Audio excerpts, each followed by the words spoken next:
Hi there, Kate Petty with LG. I am the CreateBoard trainer and specialist, and we had a question of the day, which is, if I'm using a Windows OPS device on the side of my CreateBoard, how do I split my screen in the Windows view? It is actually pretty easy, but it does require a little bit of practice in making sure that we're dragging the windows to the right spots of the board. So let's check that out. All right, so here we are on the board itself, and we want to split the screen. Let's go with half and half right now. And so I'm going to show you how to do that with Chrome, and then I'm also going to show you there's one extra feature that Edge has that we'll look at it as well. So some people enjoy using Chrome on their Windows OPS, so I did want to show that as well. So we'll start off with Chrome, and let's put my little Penguins article up here. I love my Penguins article. So let's say I want to go through my Penguins article on one side of the board, but maybe use the whiteboarding app on the other side of the board. So I want to snap this Penguins article to the left.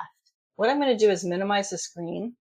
So you saw how I did that. I just pushed that minimize button, and it did automatically snap over there for me. But if it doesn't, and it kind of ends up like right here in the middle for you, or even smaller, I'm just going to hold the bar at the very top. And you can see kind of where my finger, I'm right above the star, actually.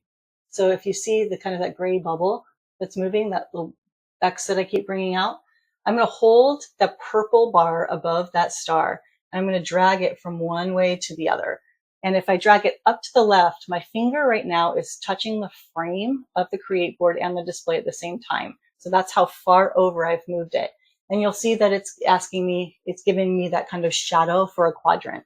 I really don't want a quadrant. That's a little too small for my article, right? But there are times you might want a quadrant. This time, though, I'm going to move the window to the middle of the frame, not the upper left-hand corner, and that shadow gave me the half board snap, and that's exactly what I wanted. So let's go ahead and open up the Microsoft whiteboarding app. Now, it is, I want to move it obviously to the right-hand side, right? So if I tap the minimize or the maximize minimize button, and then I take it I'm in the middle of the black bar there. So I'm just going to move it to the center and let go, and it will move it side by side. Now, if I wanted that quadrant view, again, I'll move it to the upper right-hand corner. And remember, I'm touching the frame with my finger in order to do this. I'm snapping it all the way over. Okay, so those are these two things. Let me show you what it looks like with Edge. Now, here's, if you use Microsoft Edge as your browser, if you look, and you want to, and this is for if you want to separate the browser window. If you have two different windows open, maybe you have the Penguins article and a YouTube video you want to show, both in Edge.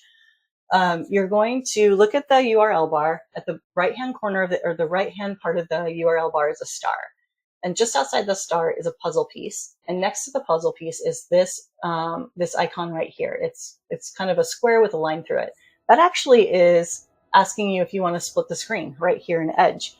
So if you had two tabs open, and it'll have all the tabs you had open, and it'll say, okay, you put this one on this side. Which tab do you want over on the right-hand side? And right now I only have one tab open, so I've got two of my Edge screens side by side, which is super convenient for this situation. Now let's say I'm going to move that back. I'm just going to push it again to return everything back to full screen. But let's say with Edge, I wanted to move it, I have an article on Edge on one side and my whiteboarding app on the other. I'm going to do exactly the same thing I did with Chrome. And that is, I'm going to reduce the window. I'm going to grab the gray bar at the top. I'm going to move it over to halfway and snap it over. And then it's going to say, hey, you do have this one open. No, I don't want to open that one. I want to open the whiteboarding app. So I'll just move that. It's opening where it last took off. So I'm just going to snap it over to this side, and now my whiteboarding app on one side and Edge on the other. And that is the snapping of the screens. All right, so that is how to split your screen on the Windows OPS. It does take a little bit of practice, so if you're not getting it right away, don't worry. But once you do get the hang of it, it is going to be a really fun way to be able to do some fun things in the classroom. We'll see you on the next video. Have a great day.